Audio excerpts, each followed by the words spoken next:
Good morning, everyone. I'm City Councilman Louis Vieira here with our HART Board of Directors. Please silence all electronic devices for the duration of the meeting. Welcome to the August 7th, 2023 Board of Directors regular meeting, which is now called to order. This meeting format is hybrid, with board members physically present at the HART Administrative Office at 1201 East 7th Avenue, Florida Conference Room, and communicating via or participating via communication media technology.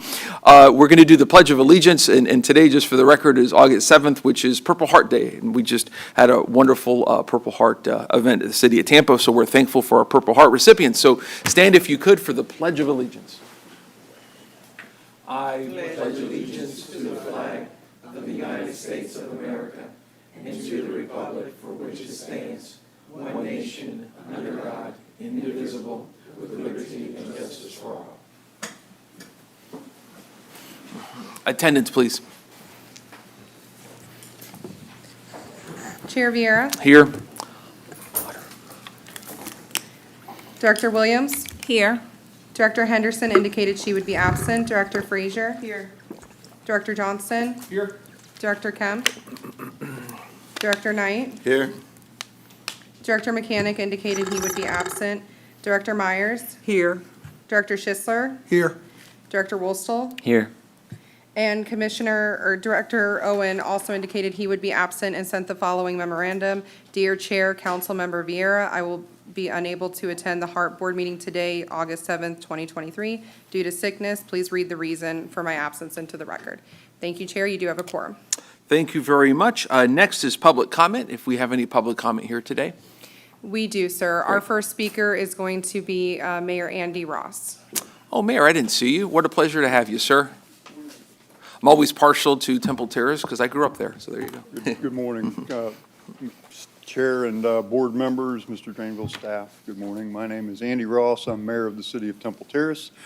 I am here to ask you to reconsider a decision recently made concerning a 1-acre parking lot that adjoins our parking lot of our city hall. The property in question was purchased as a joint venture between HART and the city of Temple Terrace in 1985. The purpose of the property purchase was to establish a park and ride facility. The city put up about 25% of the money to buy the property, and HART put up the remainder. There was an agreement drawn up at the time that stipulated that the property would be used as a park and ride facility, which it initially was. However, the agreement also stipulates that if the property at some point is not used as a park and ride, that the city of Temple Terrace has the right to purchase the property from HART. I'm here to ask that you do that because we need the property to build a police station. This is not an idle request. We need the property to do something. The property has not been used as a park and ride for, I can't even find any of our employees that can remember back that far, probably 20 years or more since it's been used as a park and ride. There are no signs saying park and ride. There are no signs indicating that HART even owns the property. In fact, there's not even a bus stop there anymore. The bus stop has been abandoned. The shelter's been taken down years ago. There's absolutely nothing to indicate that this is a park and ride. I've looked in all the planning documents that I can find, your planning documents, and I can find no projects aimed at reestablishing a park and ride. I could have missed it. There's a lot of spreadsheets there, and maybe it's embedded in another project, but I don't see it. The city has been maintaining this property for 40 years almost. We continue to maintain it. As far as I know, HART has never maintained it or contributed or paid us to maintain it, which is not why I'm here to ask for that, although if you want to pay for that, I'd be happy to take that. But we have as much or more skin in this game than you do as far as keeping this property up. If you have plans to use the property, then so be it. But we recently got a rejection letter from you saying no because we're still using it for business purposes. Well, I would respectfully ask you to tell us what business purposes you're using it for, because I have never seen a HART vehicle in that parking lot. In fact, the people that use that parking lot are primarily parents of a daycare across the street because they don't have any parking over there, so they use this lot, which is fine. I mean, nobody else is using it. So Again, this is not an idle request. We have an agreement. We would ask you to abide by the terms of this agreement. Yes, it was made almost 40 years ago, but at that time, your predecessors and mine, your predecessors were certainly happy to accept the city's contribution at the time, so I would ask you to abide by the terms of the agreement. Thank you. Thank you very much, sir. We appreciate you, Mayor. Thank you, sir. And it's not usual to have discussion for public comment, given the fact that we have the mayor of Temple Terrace here. I will, unless if there's an urgent need to discuss it now, we can discuss this during, I guess, maybe the chair's report. Can you address this issue then? Unless if, does anyone have an urgent need to discuss this right now? Board member Knight. And Well, very brief, because since we're public yeah. comment, but go, since the mayor was here. Good morning. It's kind of surprised, sit on the Auditing and Finance Committee and never heard anything about it. So if we do discuss it and go through the proper protocol, I would love to see that happen in the Auditing and Finance with more information, even including the letter. Wasn't aware of any letter going out or anything. So there's some things that would like to address it, but with due process. Thank you. Yes, sir. Thank you. Anyone else? Okay. Okay, so, Mr. Mayor, that'll be addressed during the CO's report and then during new business if applicable from a member. But we thank you, sir. Thank you. Yes, sir. Have a good day, sir. Thank you. Anyone else? Yes, Chair. Our next speaker is Ms. Letitia Jones.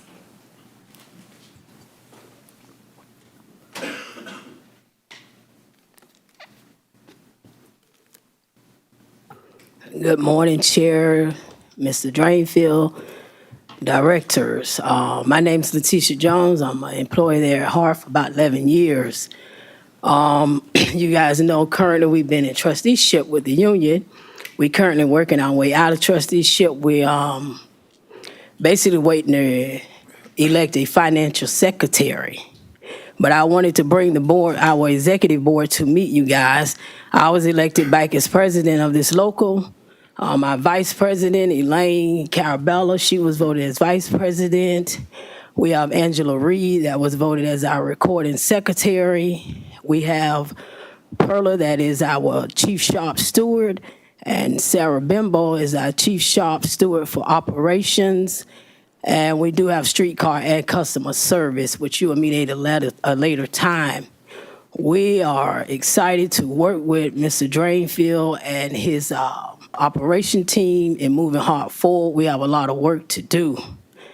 Thank you, Mr. Drainfield, for always listening to us and making the time for us. Thank you so much, board. Thank you, ma'am. Appreciate you. That was all I had signed up, Okay. Chair. Great. Thank you very much. Yes, ma'am. I was just going to ask if they could stand one more time. I think when they were standing, they were behind one another. Oh, yeah, sure. Please. And if the new leadership wants to come up and just say your name and introduce yourself, there's no objection there, if you're comfortable doing that. Thank you. Yes, ma'am. Thank you. Good morning, Board. My name is Elaine Caraballo. I'm the Vice President for Local 1593. I've been driving for HART 17 years now. Thank you. Thank you very much.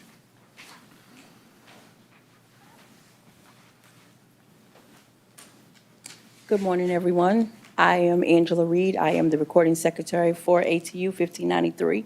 I have been driving for HART for 8 years. Thank you.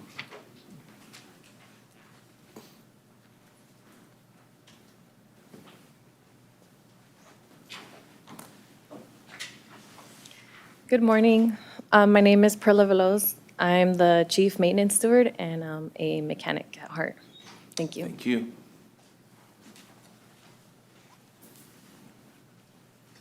It's kind of tall for me, okay? Good morning, everyone. I'm Sarah Bimbo. I've been driving for HART for 15 years. I'm the chief steward for everybody. Thank you. Thank you very much, everyone. And thank you, Board Member Williams, for that suggestion. Okay. Okay, moving forward, we're going to go to our appointment to the CAC for the TPO. If anyone's ever served in the TPO, that's not an easy position. I did a couple of years there, and I was happy to get out. So there you go. but this is for our CAC. So our next agenda is appointment to the Transportation Planning Organization, which does very important work, obviously, very difficult work, our Citizens Advisory Committee. And before I get forward, I just wanted to thank everybody who applied for this position. I know we have a number of individuals, I think over a dozen, who applied. Again, the work of the TPO is very important. I know they rely a lot on the Citizens Advisory Board over there. So I just really wanted to thank everyone, because that's obviously not paid work, and the only payment you get is that you get to serve the public, and that's wonderful. HART has one seat on the committee. The present HART appointee, Mr. Nicholas Glover, has expressed his desire to step down as a member of the CAC. HART Board of Directors advertised a vacancy. You can see the ad in the media where the ad was run in your supporting materials. I would like to draw your attention to the application summary sheet prepared by staff. HART received 14 applications. One of them is a resident of Pasco County and did not meet eligibility criteria. Again, thank you for everyone for your interest in applying in this position on our CAC for the TPO. We appreciate your support of HART and transit service in Hillsborough County and your willingness to dedicate your time to better our community. The board members will select one candidate from the provided list of applicants. All applications were included in the packet, and I'm sure you've had time to review them. If you need additional time to review them right now, that's fine, that happens, so just let us know. Staff will take the votes and tabulate the results, and the applicant with the most votes will be appointed as the HART TPO CAC representative. Thank you, Chair. Chair Vieira? Gosh, let me see here. I had Mr.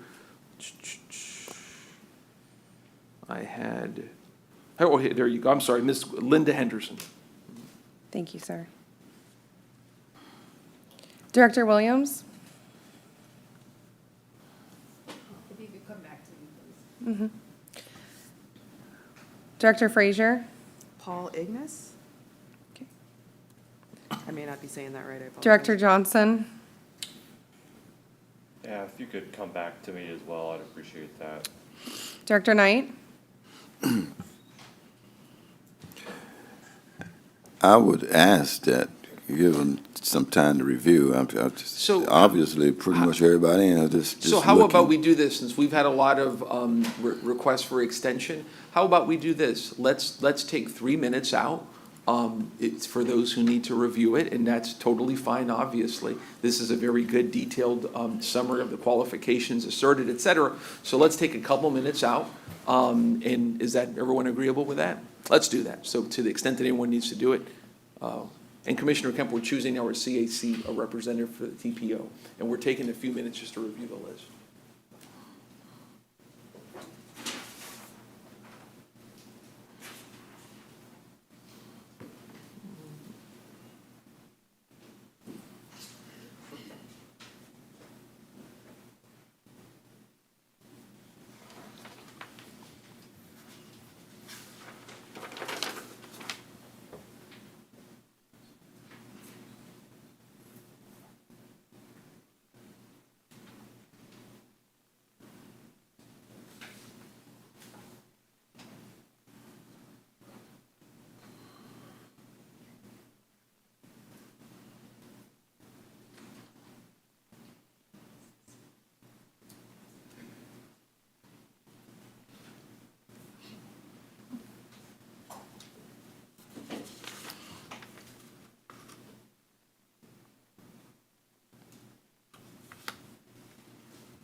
Everybody ready? Yes.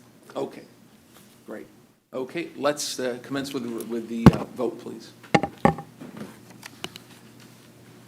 Chair, would you like to retain your vote of Ms. Henderson? Yes, if I may, thank you. Thank you, sir. Director Williams? William Stewart Jr.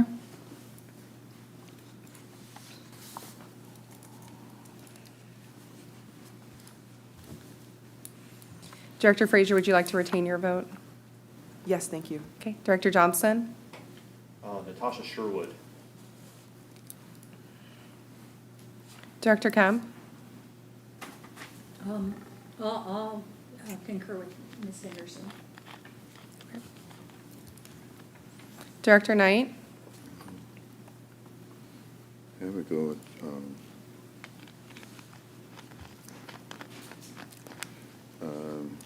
Joseph Lee Scott, roll.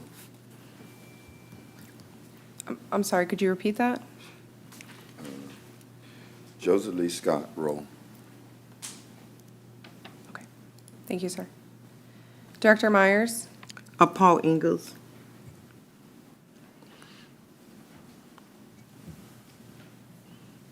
I apologize. Could you repeat that? Paul Ingalls, if Oh, I'm thank pronouncing you. this right. First name is Paul? Yes, thank you. Thank you. Director Schisler? Natasha Sherwood. And Director Wolstel? Michael Decker.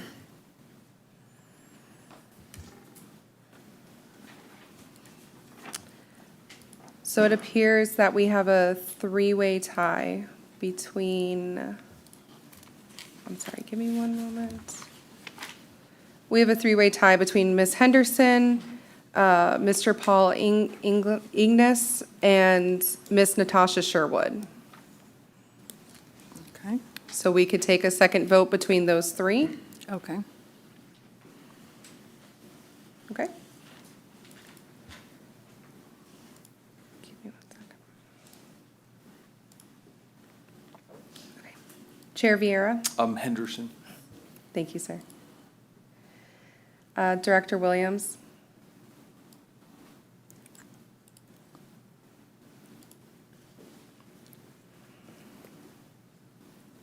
I would go with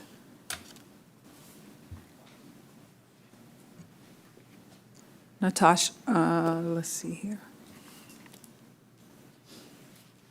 Natasha Sherwood. Yes, ma'am. Director Frazier? Paul Ignis?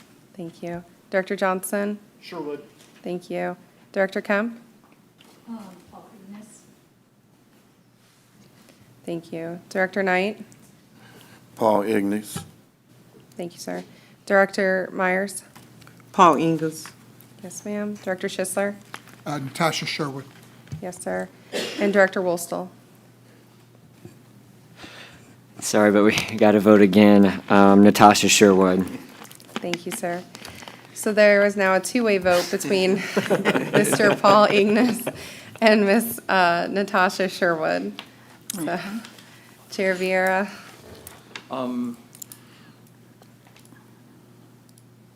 I will vote for Natasha Sherwood. Yes, sir. Thank you.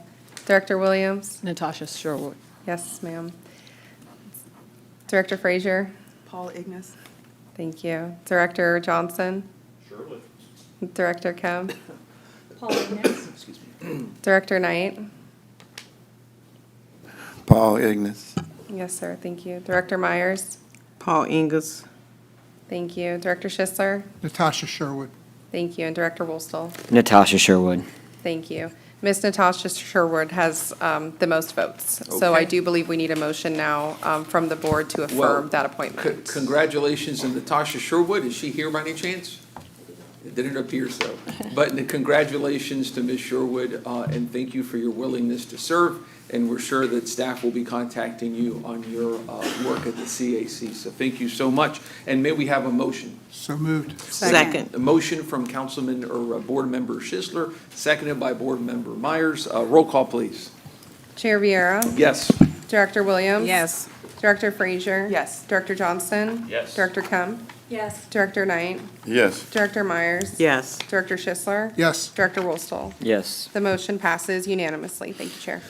Thank you very much. Next agenda item is approval of the meeting minutes from June 5th, 2023, regular board meeting for directors, the July 17th special meeting, and the July 17th HART board workshop. Is there a motion to approve these three sets of minutes? Move for approval. Motion by Board Member Eric Johnson, seconded by Board Member Myers. Roll call, please. Chair Viera? Yes. Director Williams? Yes. Director Frazier? Yes. Director Johnson? Yes. Director Kemp? Yes. Director Knight? Yes. Director Myers? Yes. Director Schisler? Yes. Director Woolstle? Yes. Motion passes unanimously. Thank you, Chair. Thank you very much. The Finance and Audit Committee met on June 26th of 2023 and recommended approval of action items 5A through 5F, and the Litigation and Claims Committee met on July 24th and recommended approval of action items 5G through 5H. Are there any questions to staff about these items? Okay. May I have a motion to approve 5A through 5H? Move to approve. Second. We have a motion by Councilman Schisler, I believe a second by Board Member Johnson. Roll call, please. Chair Viera? Yes. Director Williams? Yes. Director Frazier? Yes. Director Johnson? Yes. Director Kemp? Yes. Director Knight? Yes. Director Myers? Yes. Director Schisler? Yes. Director Woolstle? Yes. Motion passes unanimously. Thank you. Okay, next we move to item number 6, or action item. And before we move to this action item, we have to address an issue regarding solicitation for new contracts for general GC services. I would like to bring to everyone's attention a follow-up from the July 17th HART Board workshop. A decision was postponed until this meeting for the board to direct staff to proceed with the solicitation for the general counsel contract. At the November 9th, 2022 meeting, through the Resolution 2022-11-80, the board authorized staff to solicit for general counsel services for the contract that was expiring on May 31st of 2023. The solicitation was postponed to have the legal workshop, and the contract was extended twice since then, through the end of May and later through the end of August of 2023. The action item today is to extend the contract for a third time to February 29th of 2024, but staff would like to proceed with the solicitation at this point. Do board members have any comments or questions for staff on this? Yes, ma'am. I just want to point out that the reason for this extension that it is in front of you is because at this point, one of the action items that will occur during the general counsel's report today will be to proceed forward with policy changes as we discussed at the workshop meeting. But in the meantime, the contract has expired and it does need to be extended. Okay, no questions. Yes, ma'am, go ahead. I just want to know, who is taking responsibility for actions that need to take place in order for us to move to the next step as far as solicitation of contract or either extending the contract? It feels like we're just extending Yeah. versus what are the measures that are necessary? Good question. I believe that, I mean, it's I don't want to use the word self-executing, so I'll let Mr. CEO Greenville go ahead. So if we approve it, we would extend the contract, but the general counsel, so the HART board would appoint an ad hoc committee, exactly like how we do legislative services, and would help, that person would help write the scope with staff. May I? Yes, ma'am, go ahead. So is that underway or? No, so right today, we're just asking to extend the contract. Okay. If I could also comment, during general counsel's report, I'm going to outline the process proceeding forward with changes to the policies, Okay. which I think will inform the rest of it going forward. So you're not just in a position of constantly just extending. There Okay. needs to be some action items that need to be taken under your rules in order for us to proceed forward with policy changes. Okay. Thank you. Board Member Watson, go ahead, sir. And then Board Member Myers, did you? I think that the policy issues and changes are separate than, I think, what Ms. Williams' question was, which is that we don't want to be in a perpetual cycle of just extending. So, and I was reading through that, I don't want our current general counsel being involved and in charge of searching for renewal of the contract because of a clear conflict. But we have internal HART legal staff, I'm assuming? That is correct, and we would use our internal legal staff as a resource. Okay, right, so we should start that process now, so we don't get caught off guard on the renewal for the internal staff searching. So if that's something that somebody's willing to take action on, that internal staff, internal legal counsel begins the process of vetting, renewal, searching for a new general counsel, I would be supportive of that action item today. Thank you, sir. Board Member Meyer. Thank you. And the only thing I would add is just the terms of the agreement in a period of time, so we'll know when it's coming back to us and all. Okay. Yes, Okay? ma'am. And that's February, correct? That would be February of 2024? Yes, but we could actually start the process. We could actually, the board can find out who would actually participate in the ad hoc committee before then, so. Good, thank you. Okay. Anyone else? Okay, is anyone interested in making a motion? And we've had a request by Board Member Wassel to include internal legal counsel having input and more than input, leading on the search for general counsel, or the process, I should say the process. Anyone interested in making the motion for extension? That's motion. Okay, we had, we have Board Member Williams, seconded by Board Member Johnson. Any comments? I Yes, have a ma'am. question. I'm just making sure. So the motion is to exclude current board counsel from participating in the process of obtaining a new board counsel contract, but it's not, we're starting the process right now. That's not what this motion is, because No. I do feel like we need to hear what the policy changes are before the process is started. But I wasn't quite sure about what Commissioner Wastel's comments were. Yeah, I don't know anything about the ad hoc committee, but it just, right now, the process seemed that current general counsel would be the ones involved with searching for new general counsel. So this would be to direct a change that we direct the HART, what, is it a chief legal officer? I'm not sure. Apologize. Director of legal. yeah. Director of Legal Services be in charge of searching for new general counsel instead of these continued extensions. And thank you, and for our general counsel, Ms. Mandel. Let me just clarify that, because I think there's a couple of different things going on here. One is a current general counsel contract, that's what's being sought to extend, so that in the interim time, there is a general counsel. Under the general counsel's report, I'm going to report back on what occurred at the workshop, which would be a change to the general counsel policy to change it to a board counsel. So, and that will not be handled by the general counsel's office. That will be handled by internal counsel, but that's just reporting back to you. And also, you have to trigger that process. It doesn't just come to you. You actually have to take an action to trigger the policy change.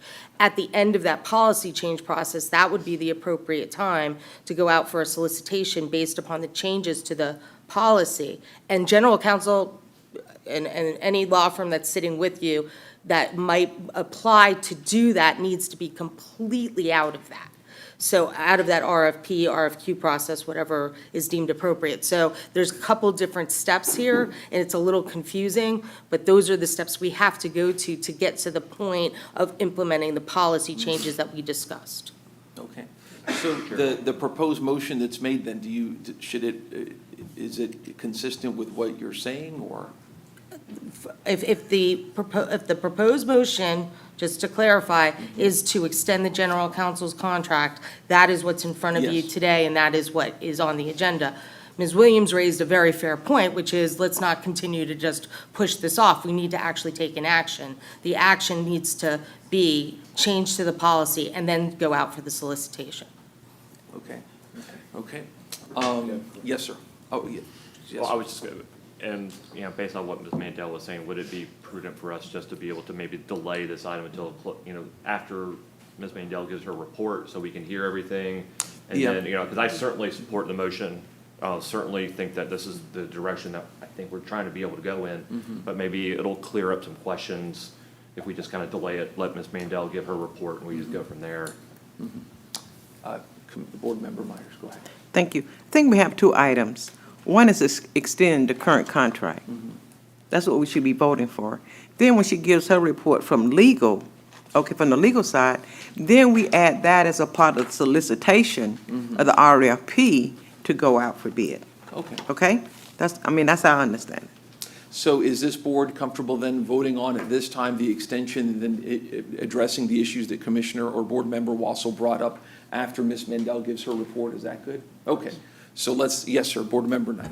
Yeah, and with the extension, to, instead of 6 months, 3 months, with all the other things, or do the board feel that we still need to head toward the February instead of maybe shorter extension? And by then, we can go ahead and some of the things we talked about, which I agree, that, putting it out there and really vote on something more concrete and put notice out. But don't be locked into a longer extension when we're planning on see what's out there. Ms. Mandel. That's your pleasure, how long you want to extend it. I think the intent of the length of this extension is to not just get you through the board policy change process, but also the RFP process. So that's the intent of that. As soon as you move forward with a general counsel, or presuming it's going to be a board counsel, we haven't changed the policy yet, then this would be automatically cut off anyway. So if you do it sooner, that's fine. But it is completely your pleasure. If you want to make that shorter, please feel as if you have that authority, unless internal counsel has another position on that. That's my understanding of the length of time, was to cover all those processes. And thank you. And Board Member Schisler, go ahead, sir. Yeah, yes, I agree. We need to slice and dice this resolution a little bit. We're trying to mush in too many things into one resolution. So I would agree that we just do the extension. It's going to take us 6 months to get it all done. It took 7 months to get the workshop finally to fruition last month or the month before. So I'd be in favor of the 6-month extension of the contract. And if things work out before then so be it. But, not to exceed June, the end of February. I agree. Anyone else? Okay. So I believe I need to rescind my Yes, motion. ma'am. And I guess restate it, if I may, to just the February of 2024 extension for the general counsel services. Okay. Okay. We have a board member, or strike that, we have a motion by Board Member Williams. Board Member Johnson, do you still second that? Second. Okay. Yes, ma'am. So we're voting on Resolution 6A as it is now? Yes. Thank you, okay. I was confused that way too. Go ahead. Chair Viera? Yes. Director Williams? Yes. Director Frazier? Yes. Director Johnson? Yes. Director Kemp? Yes. Director Knight? Yes. Director Myers? Yes. Director Schisler? Yes. Director Woolstel? Yes. The motion passes unanimously. Thank you. Okay, thank you very much. Next on the agenda is a presentation of the fiscal year 2024 proposed operating budget, proposed capital budget, and 5-year capital plan. Mr. Lafler, who is our Director of Budgets and Grants, you may proceed, sir.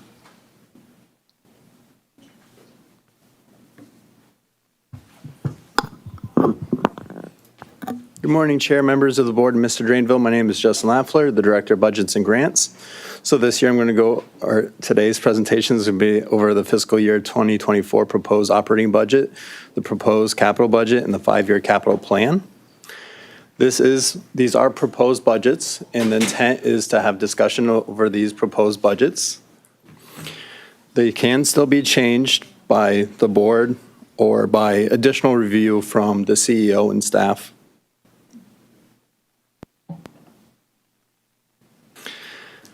After budget deliberations over the next month, the final budget will be presented to the board in a public hearing on September 25th, 2023 for final approval. In today's presentation, we're going to go over the fiscal year 24 budget development calendar, the budget legislation from HART Charter, the schedule of COVID relief funds, budget assumptions for revenue, projected services, budget assumptions for expenses,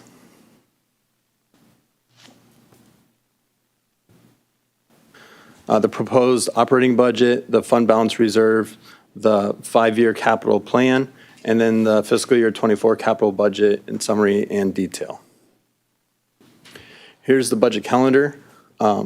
Today's meeting is August 7th, and then we'll have additional hearing on August 21st.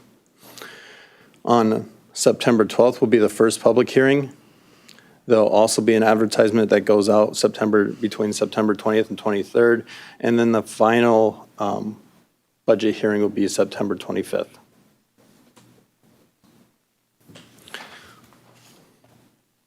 This is informational purposes based on HART's charter.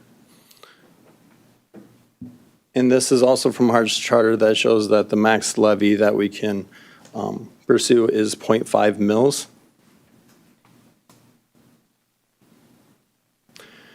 Here's our schedule of COVID relief funding.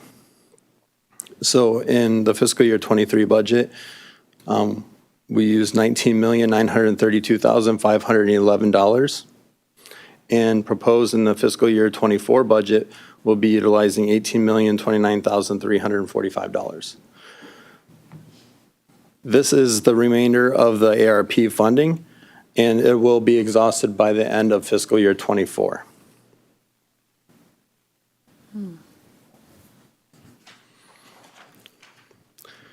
Our budget assumptions for revenue: ad valorem taxes increased by $7.4 million or 11.5% to $72,865,413.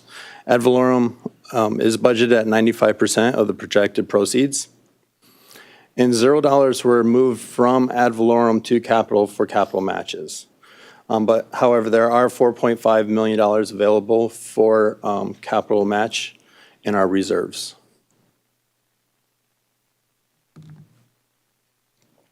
Federal operating grants, $15,522,763 is a portion of the 5307 program of project funding. And the 5307 can be used for both operating and capital funding. This year, we will utilize the funds for operations, and that will increase our operating reserves. I'll go over that a little bit more and why that's important. And then the $18 million that I already discussed that came from the ARP funding. In state operating grants, we have $6.2 million, and that's a FDOT block grant. We are projecting $8.7 million in fair revenue, $1.3 million in local contribution. That's funding from the City of Tampa Downtown Partnership and the CRAs that is used for the streetcar. We are projecting $1.5 million for advertising income, and the plan is to maintain advertising revenue using vector and naming rights. $579,998 of other income, and other income includes alternative fuel credits, claims, parking permits, and leases. THS of $742,748, and interest income of $750,000.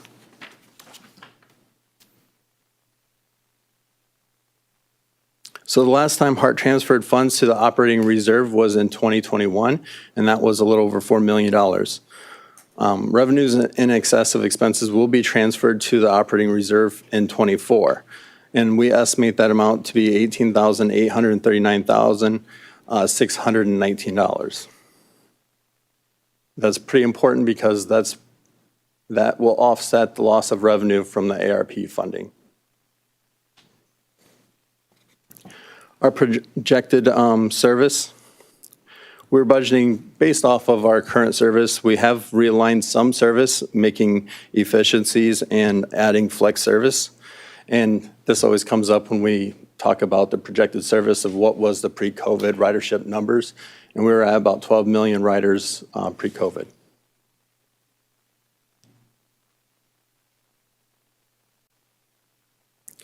So for our expenses, our major expense is labor, which constitutes 72% of the operating budget. And that's based on 819 FTEs. 682 of those are bargaining members, and 137 are non-bargaining members. We're also assuming operational contract services of $9.8 million, parts and supplies at $6.1 million. Insurance costs at $3.2 million, and fuel at $4.9 million. And that's with the fuel cost projections of CNG at $1.07 for each diesel gallon equivalent, diesel at $3.74 a gallon, and unleaded at $2.85 per gallon. Administrative other expenses at $1.1 million and administrative contract services at $2.1 million.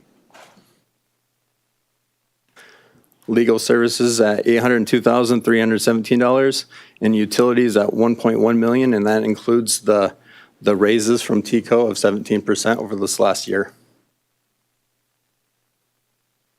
Marketing and printing at $297,000 and taxes and fees at $264,000. So here's our budget summary. In fiscal year '23, we budgeted $114 million. And it was asked previously to provide a projection for where we think we'll end up at the end of the year. So we are currently projecting that we'll end up at $109,976,018 for revenue.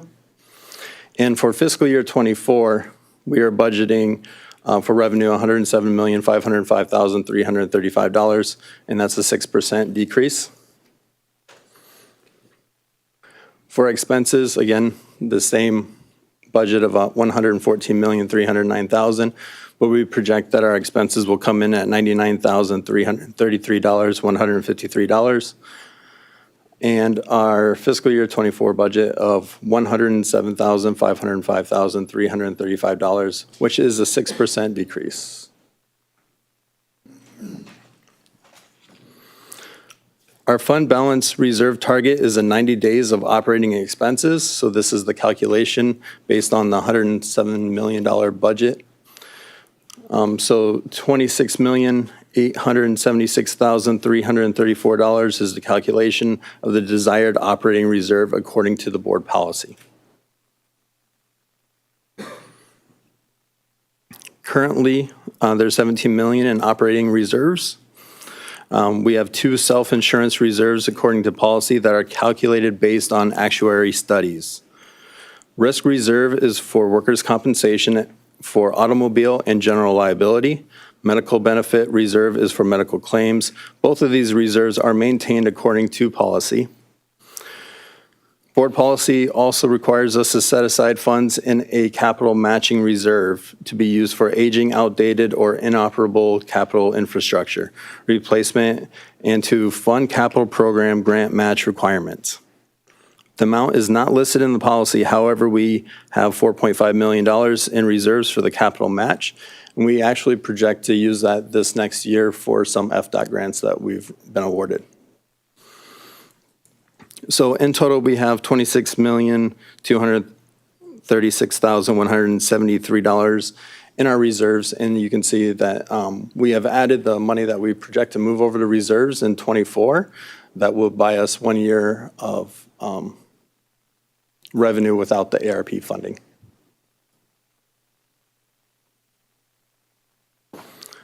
Moving on to our capital budget. In fiscal year '24, our proposed capital budget is $50,460,986, and that's for vehicles and maintenance, facilities and construction, technology, bus stops and shelters, bus rapid transit, planning and studies, safety and security, maintenance and equipment. In fiscal year '25 through '28, these are all just projected numbers at this time and just plans. The current year is the actual capital budget. Our 5-year capital plan expenditures is $299,662,195. So vehicle and equipment total for the 5-year plan is $115,675,132. And for fiscal year '24, it's $19,309,883. The majority of the vehicle and maintenance totals is for vehicle replacements and equipment that's tied to our vehicles.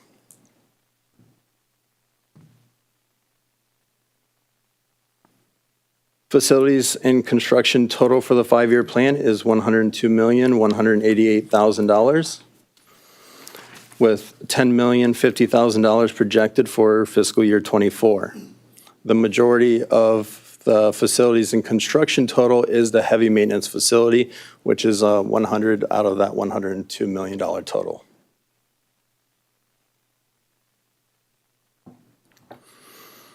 Technology total for the 5-year plan is $19,869,093, with $14,559,171 for fiscal year '24.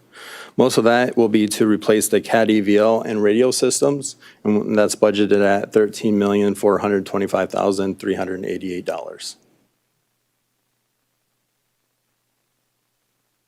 The other categories for the 5-year plan include bus stops and shelters at $21,653,960 for the 5-year total, and $5,365,470 for fiscal year '24.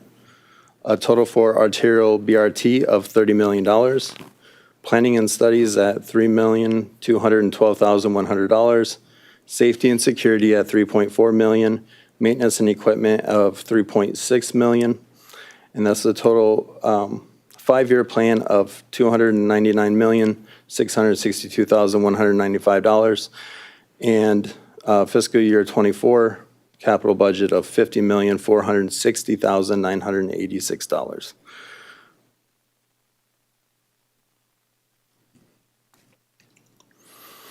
As was stated, the first year of the 5-year capital budget is the capital budget. This is the summary of the fiscal year '23 capital budget, the funding sources, and the proposed project. The proposed capital budget is $50,460,986. And this recaps our capital budget for fiscal year '24 in the specific programs for this year. So you can see $12 million for the replacement of 40-foot buses, all the way down to resiliency of the Hartman admin and streetcar facility roofing at Ybor of $300,000. And then the other projects, the CAD EVL at $13 million, down to the safety and security projects of $176,462. That makes up the total capital projects of $50,460,986. Do you have any questions or comments for me? Any questions from board members or comments? Yes, ma'am, go ahead. I'll keep it to just a couple, because I think maybe we have to look over this a little more in light of circumstances. But I'd just like to, I know I've asked about this and been told before, but with the current roof, with the current operations facility, and I know it's in terrible shape, and we need to replace it. And I know the roof is in terrible shape, and I know I've been briefed on this before, but I'm just trying to figure out, because it said like $3 million for roof replacement, but there's a thought, I hope, that we are eventually replacing the whole building as I know it. So can you just address that? What? Yeah, so the heavy maintenance facility, it would be a 5-year project. So this would be actually repairs to actually make it workable, so the mechanics are not working under the rain. So it definitely is, the heavy maintenance is our top priority, but even if it started today, it would be a 5-year project. So we have grants allocated to have repairs made now to make it workable. I see. So that would just be the roof that we would put on that, not say, I just wanted to understand, but it would be that we would have the building, hopefully temporarily. Yeah, we'd be replacing the roof, we'd be resealing the roof. Okay, thank you. Okay, because $3 million, I know, doesn't really cover that kind of thing, but I just wondered. My other question is, and we so desperately need stops and shelters improved. I mean, it's just terrible. I know we've gotten some grants towards that, but I wondered if the bus stops and shelters were made with the idea of, other than grant funding and maybe required matches, if they were Also, if there was just additional general funds that were put into that, because I just wonder about our possibility of doing that. And I can say that all the funds are right now are allocated to the replacement of the shelters. We are waiting on the grant from Kathy Casa to go through the process, and once that grant has been released, we will have that. We would actually do a presentation on the next steps on where the replacements will be.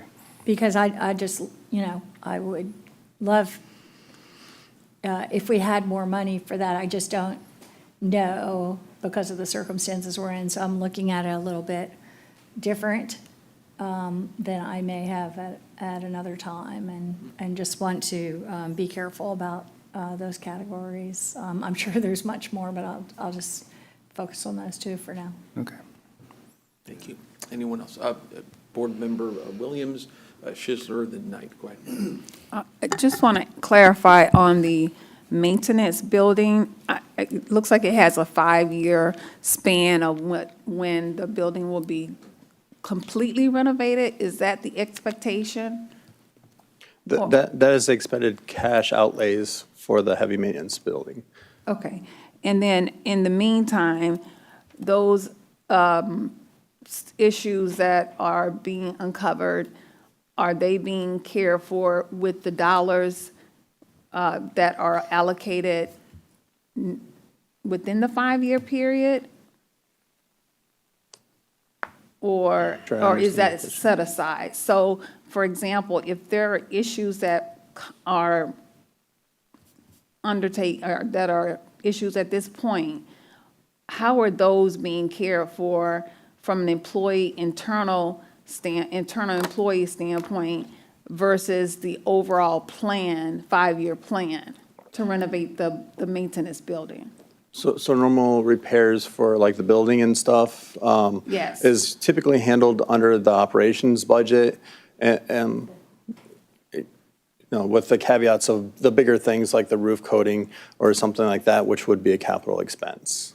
Okay, so do we believe we have identified the issues that are concerns from an employee standpoint, and we have the funds to mitigate those issues while the maintenance building is being built at this point? And I can answer that. So definitely, we actually, in our operating budget, it's specifically the issue we have right now with the chiller. So we found that we've allocated the money to our operations to make those repairs. But specifically on the capital improvements, that would be specific grants, not included in the long term of the heavy maintenance building. Okay, all right, and so we've met with employees, or however we've identified what those issues are, and we have plans and steps in place. And I know you've been taking care of these type things, but as for the awareness and education of employees, they are aware that these things are happening outside of this 5-year plan. That is correct. So, and then Director of Facilities is here with us, and he's constantly in communications with the employees.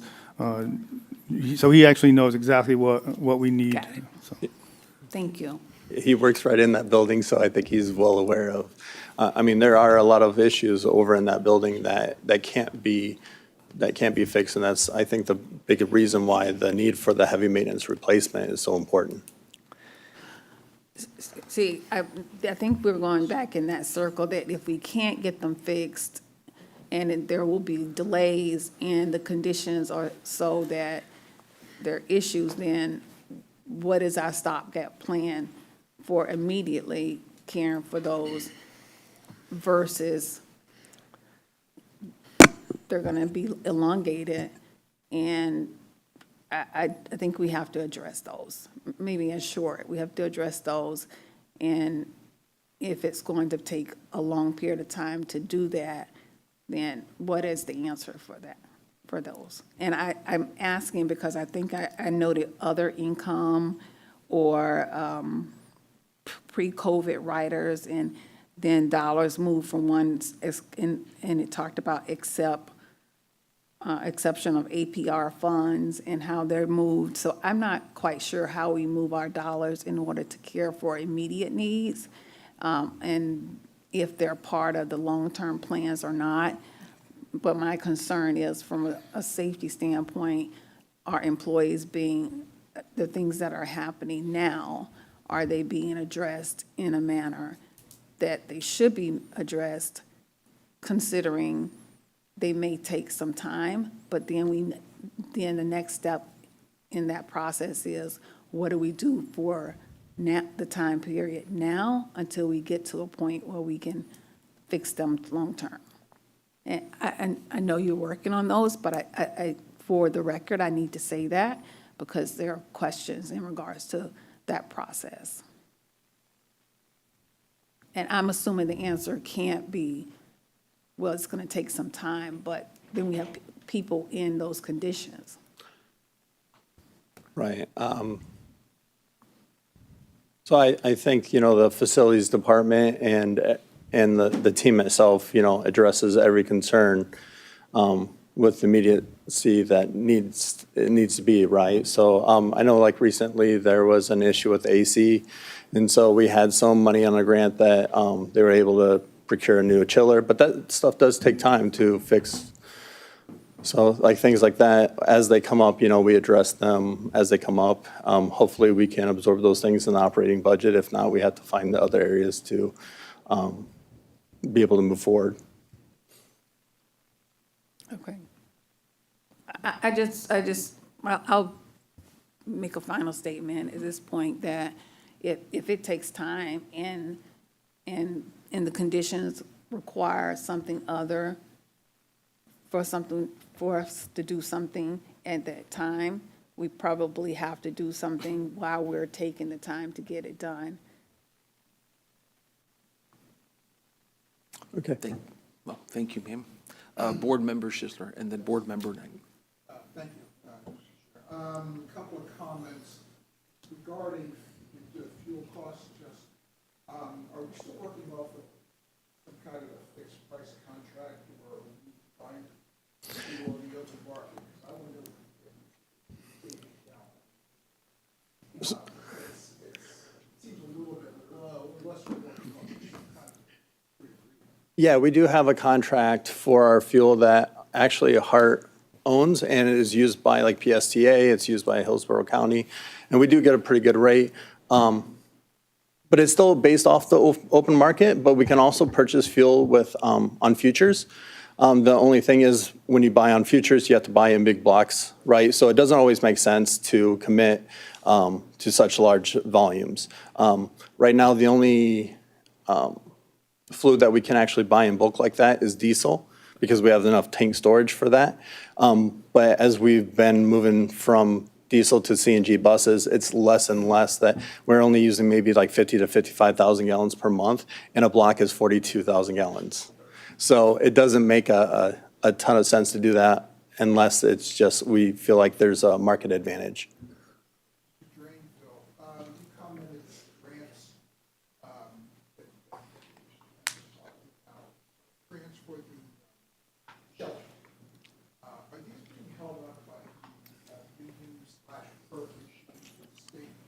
And correct me if I'm wrong, I believe there's $28 million held up by DOL right now. So the sooner that gets released by the DOL, that'll also be affect some of these other projects, bus shelters. Absolutely.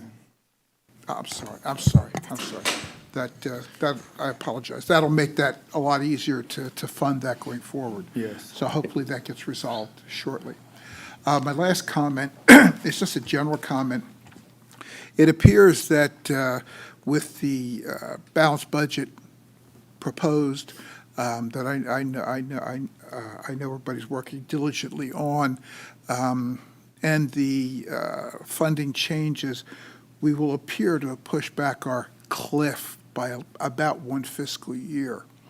But that's not really far enough for us as an organization. And we all talk about how being underfunded we are.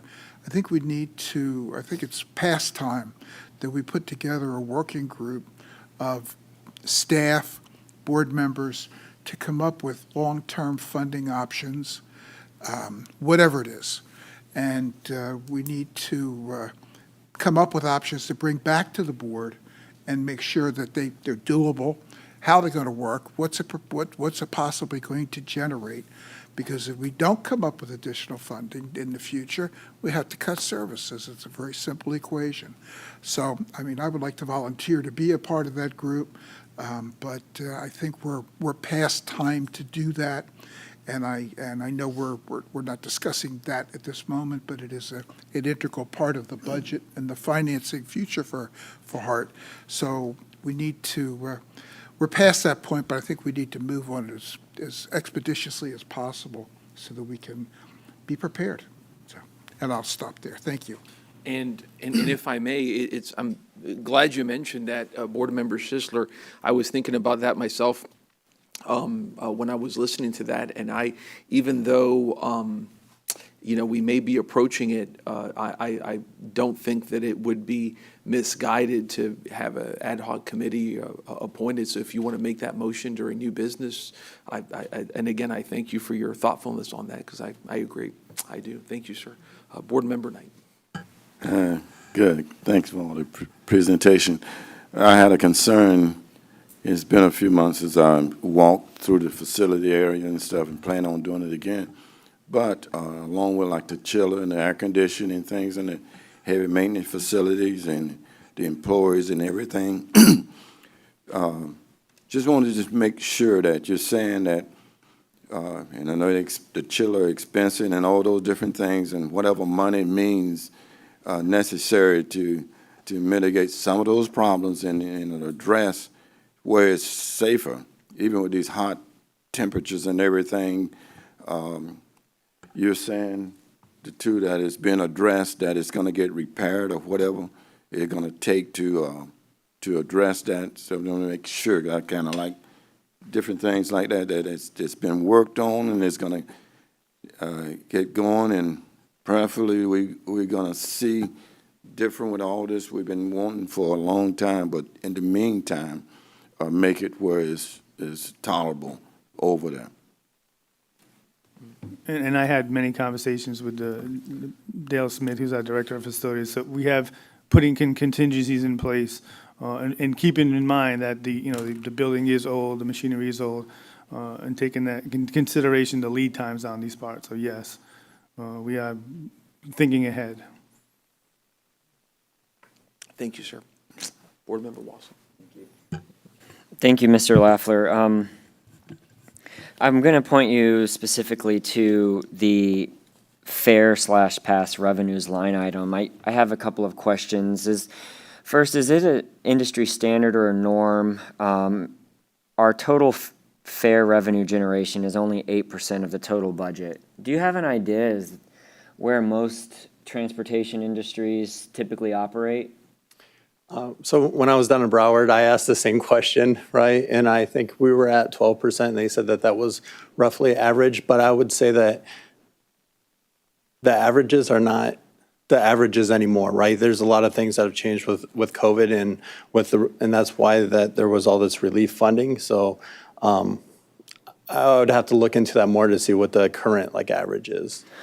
Okay. So I'm excluding the streetcar is 100% subsidized, right? We currently charge no one to ride the streetcar. It's subsidized, yes. Okay. So I'm basing my soft calculations off of fixed route and paratransit. Total ridership is, according to this, 10.4 million people. But total fare revenue generation, which is 100% paratransit and fixed revenue, is only 8.8 million. Does that mean that we're only charging or collecting on average 85 cents a rider? Yeah, that's the average that we're seeing right now. So that could be for a variety of different reasons. Maybe we're not challenging people on the fares. It could be that the problems with the old fare boxes where it's not allowing somebody to pay. The pass media is not working, so at that point they would not be charged a fare. So there's a few different reasons that could happen. When is the last time that we changed the fares? Do we know that answer? I believe it was before 2015. Do we? I believe it was 2012. So 11 years, that's not how businesses operate. This is a business. Do we not have a structure in place that requires us to constantly review market capacities and do we? Is it just, it's up to the politicians and appointed people to this board? I mean, that's a huge concern. I mean, it's a problem with the fact that, you know, I run a manufacturing business and now a UPS store, and we don't really have, if this board is the sole conduit for regulating these basic business operations, but we don't have a transportation leader up here, I mean, that's stunning to me that this is largely how we are where we are. What do we need to do to raise the fares, do a study, compare to people around us? I mean, what, in your experience, have you been a part of that? Have you ever implemented policies or procedures that study fare generation? No, I haven't. I was actually fortunate when I was down in Broward. They did pass a penny sales tax, and that's what they utilized to be able to keep the cost low for the passengers. So we were very fortunate there. And it was at the same year that HART also passed the penny sales tax. Just the difference is that they actually received that money and were able to purchase 147 buses, where our money is still sitting, I think, in Tallahassee. What do we need to do? So, and you said the other mechanism, I mean, what is our current fares then? I remember reading it on something, but what is the current fares? I see a 4, but I want to make sure that. Justin Willits, Director Mr. of Willits. Director of Service Development. The current one-way fare is $2. All-day fare is $4, and then you can ride as much as you want after that trip. So that's why you see the number going down. Anybody who rides more than twice in a day gets the additional trips free. So that's what kind of shrinks that 80 cents per trip number down. And we also have fare capping on our electronic fares. So the same applies for like a weekly or monthly rate. Once you hit that rate, you ride for free, the additional trips. So just wanted to add that in there. And I think it would be a fair study that we needed to complete. Compare regional rates. I know PSTA charges $2.25 per trip, $5 all day. Yeah, I mean, if we've got two things happening, if we have old fare boxes, whatever it is, what action does this board need to take today to ensure that we move fare collection into 2023? What do we need? Mr. Chair, I'm fine, yeah. Well, I think you made a good point. I think we need to do some type of a comprehensive fare study. You know, I think not only just the fares, but revenue collection as a whole. Right. Based off of, you know, if we are having issues with the boxes, if we're having issues with technology, to make sure that we are getting the amount that we are supposed to be able to get from a fare, then I think that's certainly something that we need to make sure that if we have not taken a look at it in a while, and based off of what Mr. Drainville said from a fare standpoint, you know, it's shocking that we have not had some type of a study on there. I don't think that any of us are looking to be able to just go and, you know, raise fares just to raise fares because we are in a revenue crunch. But we certainly, you know, for any basic business principle is going to tell you that you need to be able to look at your costs and look at, you know, what the revenues are coming in. So, you know, I certainly would support any movement today to be able to get that started and get that started soon. As you know, Director Schisler said, you know, we have been able to, it looks like maybe to be able to put off a little bit as far as some of the fiscal cliff issue that we've continuously discussed. But, you know, we have to be forward thinking on this and having the ability to have that fare study to know what is coming in, and if we are actually getting the revenues that we are supposed to be getting, you know, I think that's critical for us. And, you know, Commissioner Wassel, if that's something that, you know, you certainly want to move forward, I would certainly support that. Yeah, that combined with actually making sure that the tools that HART have in place can collect all of the fares. I understand the security issues of challenging fare, so we need to, whatever needs to be improved, I need that talked about so we can make action. And I mean, this is something that we should be doing today, not pushing it off for another 30 days. The one other thing I heard a lot about the completely moving on. Thank you very much, Mr. Lafleur. I think that this was a very transparent way to look at the budget. In terms of bus shelters, I would encourage anyone who's really passionate about them to go and look what Orlando has done. They're like large 8-foot metal umbrellas that looked extremely durable and probably much more cost effective than what we're currently offering. So if anyone's interested, check that out. Thank you very much, Mr. Chair. Thank you, sir. Board Member Knight.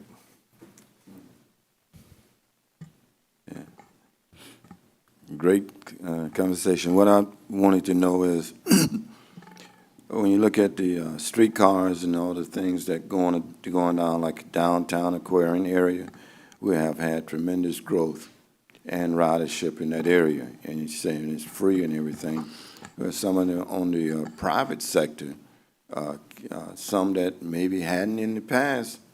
I know Tico and some of the ones that contribute to the streetcars or whatever. But what about all these other companies that have in hotels and, you know, with the parking and everything, that maybe can get some more partners to help out in that area? Doing well on the streetcars and everything like that around, and more people starting to ride.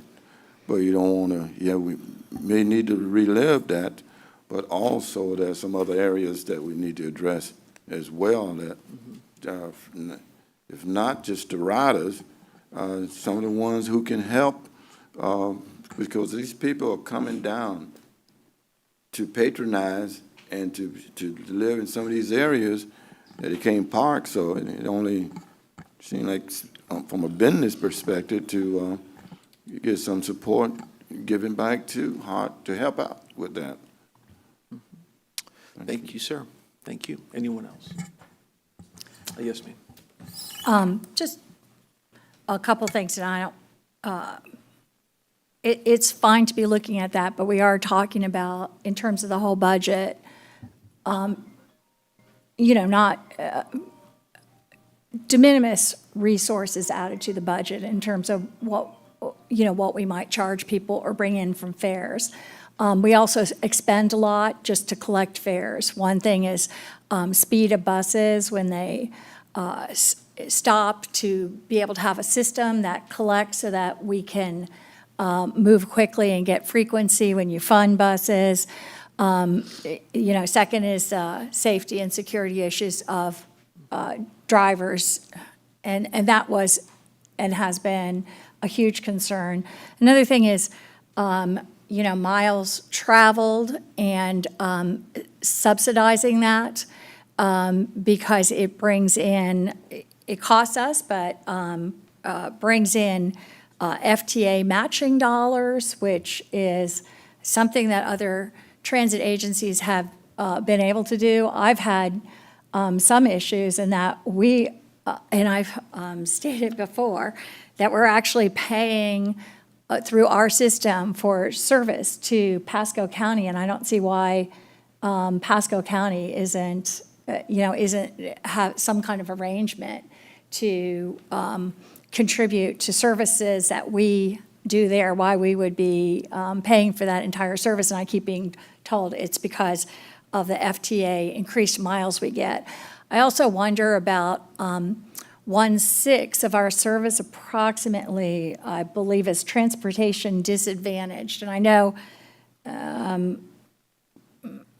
Commissioner Wustel gave numbers here, but in terms of the budget, I think that there's, and that is really something that that is a big investment by every transportation agency in the country, because You know, you might, and I'm not suggesting changes in this, I'm just saying what that investment is, which is, you know, sometimes $3 a trip, or, you know, there's different tiers for that. And yet the trips can, in those cases, cost about $130 up to that. I mean, I've been through some analysis with that because of the specialized costs. And that's something that we're required to do, we should do, but I think it's not recognized how much service we do in that way. And, you know, we can call it a business, yes, it is a business. But it is a business too, where nowhere in the country is it self-paid for. It's always a subsidized business, like all of our roads are subsidized at tremendous amounts of my dollar and your dollar for car drivers, for anybody who can afford to have automobiles and pay all those costs. We give tremendous subsidies to those. So I just air all that with caution. It's fine to look at this, but a lot of the costs, even when you raise your costs, it a lot of times pays simply for your fare collection system is about all it can cover sometimes, and that has been true. And I've looked at those analysis before. So, you know, while it's fine to look and review this and see what we can do there, I just want to give some cautions to looking at it in just this limited way right now.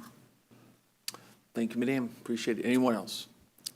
I would like to yes, say ma'am. thank you for the presentation, lots of questions, and of course, it definitely represents the work that's been done to provide this presentation today. So thank you for the work you've done and your team.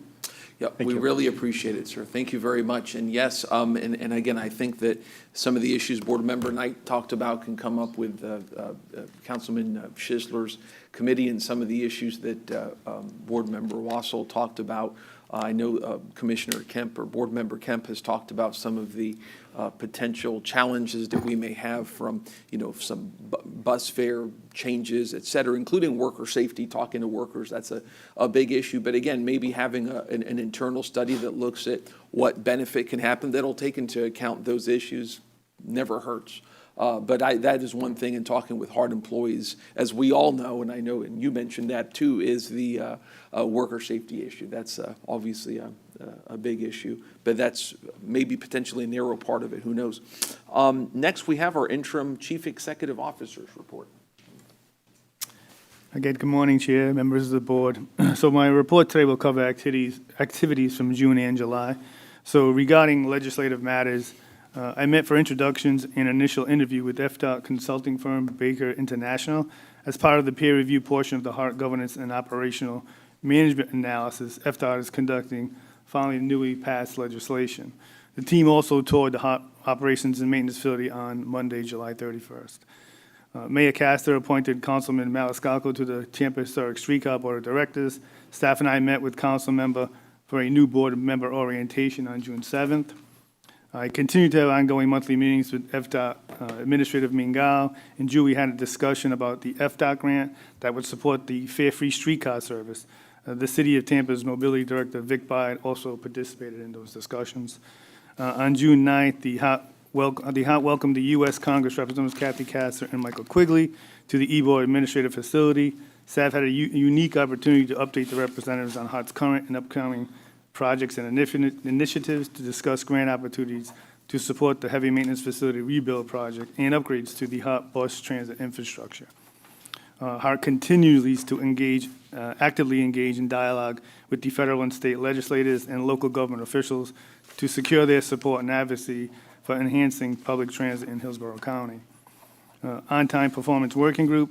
On June 9th, Commissioner Wassel attended the HART on-time performance working group. The objective of these standing meetings is to review the performance of the bottom 10 lowest performing routes, identify major factors contributing to the poor performance, common themes, and create an action plan for further evaluation and adjustments for the next markup. As a member of the Florida Public Transportation Association Board of Directors, I attended a two-day 2023 FPTA Strategic Business Plan meeting, along with leaders from other Florida agencies. On July 18th and 19th, HART Board Chair and Council Member Louis Vieira and I traveled to Washington, D.C. for legislative visits scheduled by the HART legislative team, Holland and Knight.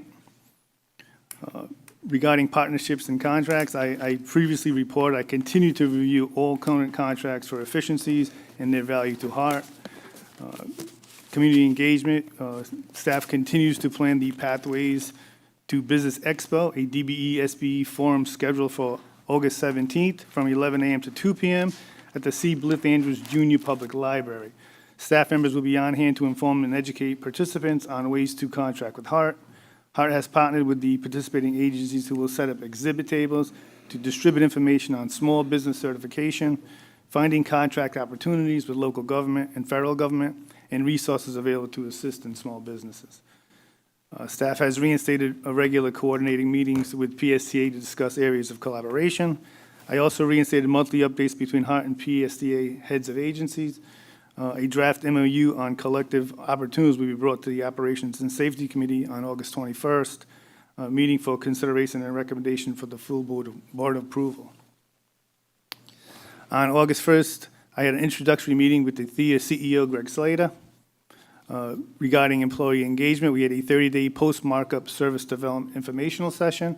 HART's planning and scheduling staff had 3 sessions on June 14th. Several action items came from a productive dialogue and are being contemplated, vetted, and analyzed for incorporation in markups for August and November. And then HART kicked off its new One HART Celebrations employee engagement series with a Juneteenth celebration on Friday, June 16th, in operations and training room. The event was a result of the new interdepartment One HART Employee Engagement Committee and featured a Juneteenth presentation from Fred Hearns, the curator of Black History at the Tampa Bay History Center, a health presentation and free food from Cigna, employee recognitions, live music, and more. The goal behind the One HART celebrations is to not only recognize and engage employees, but also to educate and inspire as well. Each of the One HART celebrations will feature a different theme. Continued recruitment for this position for CFO. I've held 9 CFO interviews to date. I am excited to announce that 14 new Gillig buses that are on order will be scheduled for delivery for October. And lastly, the combined streetcar ridership for June and July of 316,653 exceeded the whole year of the 2018 by 14,000 riders. That concludes my presentation today. I'll be glad to answer any questions.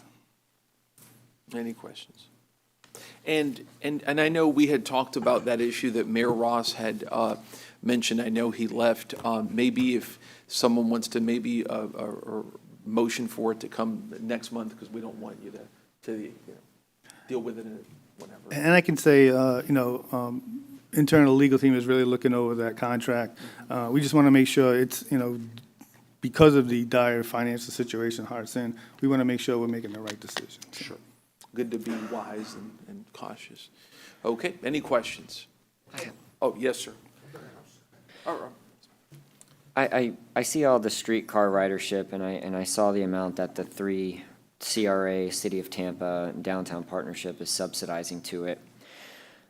But the 316,000 is the amount that's being subsidized. Like, what does it cost to operate the streetcar in comparison to how much is being subsidized? And is it anywhere near covering the total cost? That's a great question, and I have to get back to you on Okay. the specifics of that. Because while the numbers sound impressive, when I don't understand the financial mechanisms, it might be abysmal for HART overall.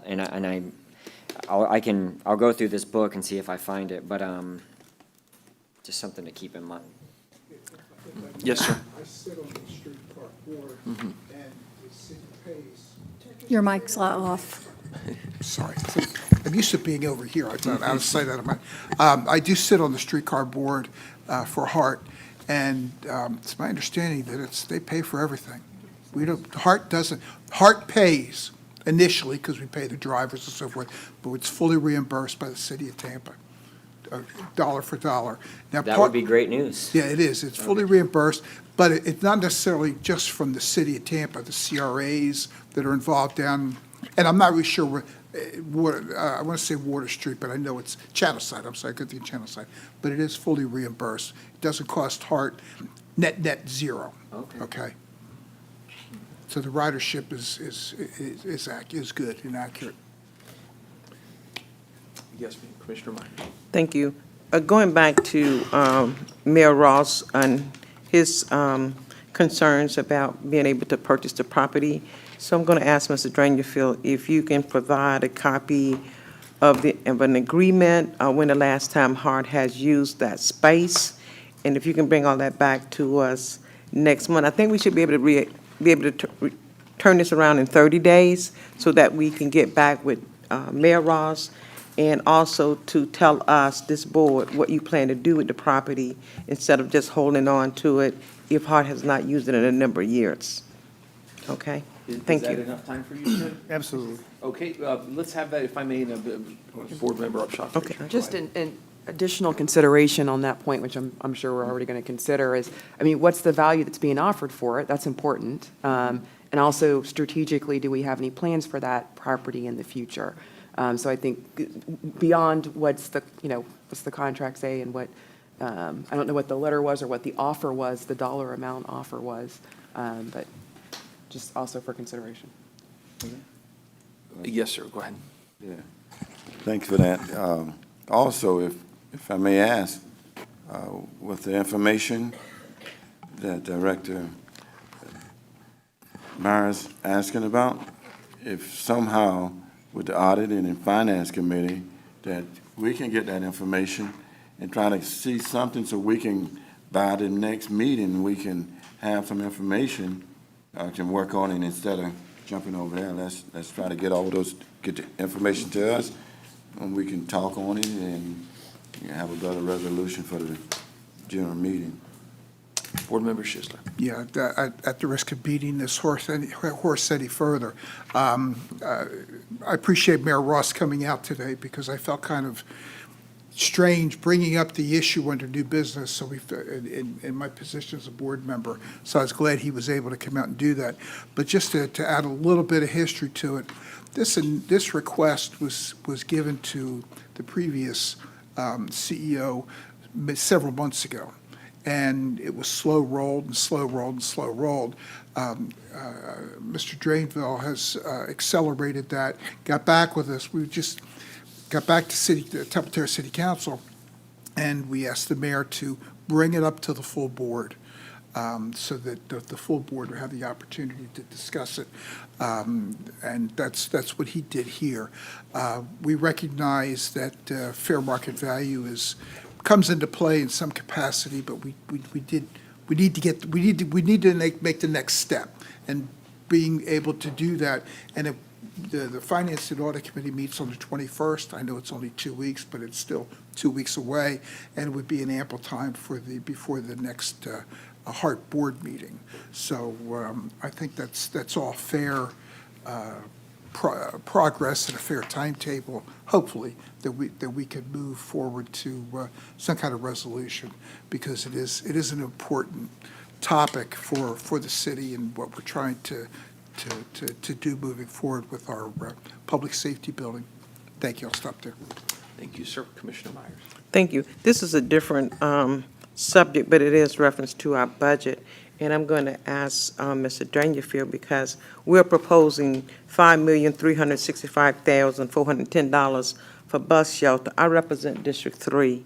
And in District 3, I'm in my district every weekend, and I do not see bus shelters, bus benches, but I do see our ridership standing there in the hot sun, mothers with a stroller and all. So if you can bring back a list after the budget has been approved, giving this board a list of the bus shelters that you had planned to use on this $5,365,410. I'd strongly ask now that you consider District 3 so that we can put some bus shelters in District 3. Thank you so much. support that Okay, as you well. support that. Okay. So we've had, not by virtue of motions, but two requests by Board Member Myers with specific District 3 bus shelters, and then the issue of the Temple Terrace land to be reported on next month during the CEO report, if that's okay. Thank you, sir. Yes, sir. Lastly, I support it as well, and also don't forget, I actually seen some of those umbrellas that Director Walsall brought up, and, you know, thinking outside the box. So I'd like to get more information on that as well. Yes, So, sir. Mhm. Okay. Absolutely. Thank you, sir. Okay, next, moving forward to the CEO, or strike that, to the chair's report. Couple of things. First, like to draw your attention to the annual comprehensive financial reports that were distributed to you. The HART Board of Directors approved the annual financial auditing report at the June board meeting. These copies that you have are for your records. Second is the APTA Conference and Expo. This year, the American Public Transportation Association, or APTA, will hold its Transform Conference and Expo in Orlando on October 8th through 11th. This is a unique opportunity to connect to what's new and what's next in the public transportation industry. APTA Expo will set up in the Orlando Convention Center, and it is a robust showcase of the latest breaking technologies, products, and services. This is free to the attendees. Staff encourages board members to consider attending. Please also let staff know if you're interested in registering for the conference as well, and they will share the conference agenda when it becomes available. Next, in our interim CEO, Drainville, had talked about our trip to Washington, D.C., and some of the individuals with whom we met, just very briefly. The Federal Transportation Administration, Federal Department of, or Department of Transportation, American Public Transportation Association, the White House Infrastructure Team, and a few other folks, including the offices of U.S. Senator Marco Rubio, Congresswoman Laura Lee, Congressman Vern Buchanan's office, and we also met with, of course, Congresswoman Kathy Castor. And the trip was overall good, I would say. Just a couple of notes. You know, we're always disadvantaged, always in seeking federal funds with no matching grant. The city of Tampa has that issue as well. But obviously, we're still in the game, and that's what we were there for.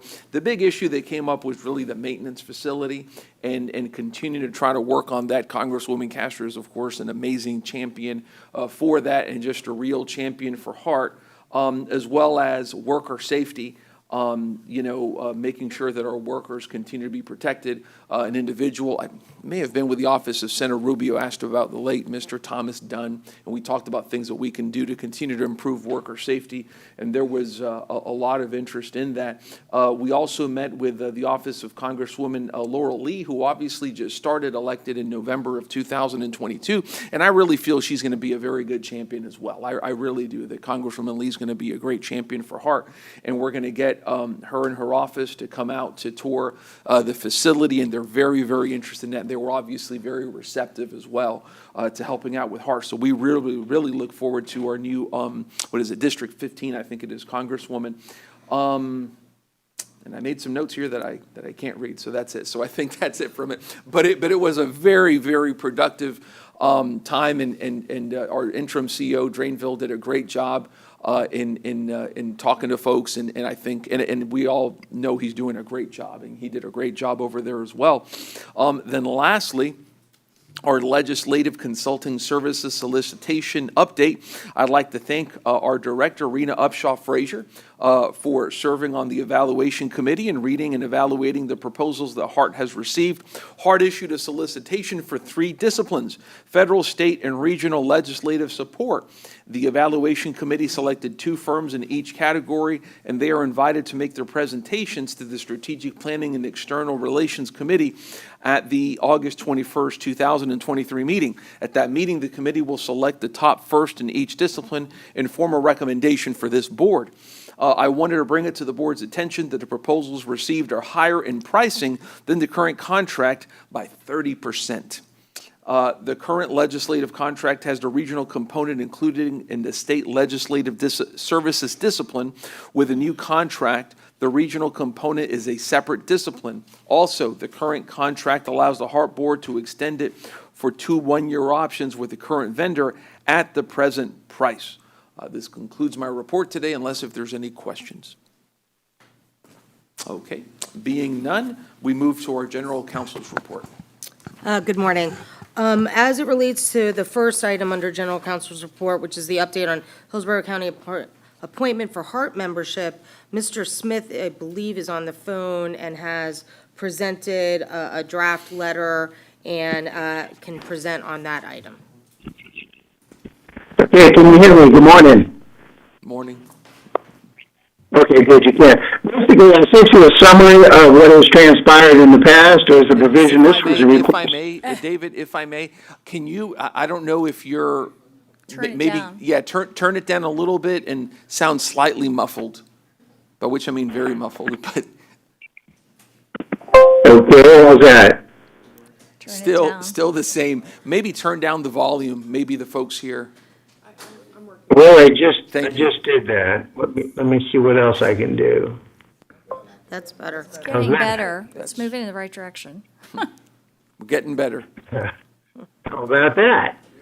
There you go. Go. Down to 20%. I don't know what's wrong with the system up here, but hopefully that's better. You can hear me now without it being a mess? Well enough, I think. Go ahead, sir. Okay. Well, I'll also try to speak softly, not my typical mode. Maybe move it away Basically, from the this mic. is about adjusting representation on the board dependent upon population of the various members. We've got, obviously, the county, the city of Temple Terrace, the city of Tampa. And pursuant to the charter, which I believe mirrors the statute, we're supposed to adjust representation among the members based upon a fluctuation of population, which was a request presented to me about a month or more ago by Director Rossell asking that question. We last did this, I believe, pre-COVID, and the Secretary of State no longer provides the demographic information. It's provided by the Legislative Committee of Economic and Demographic Research.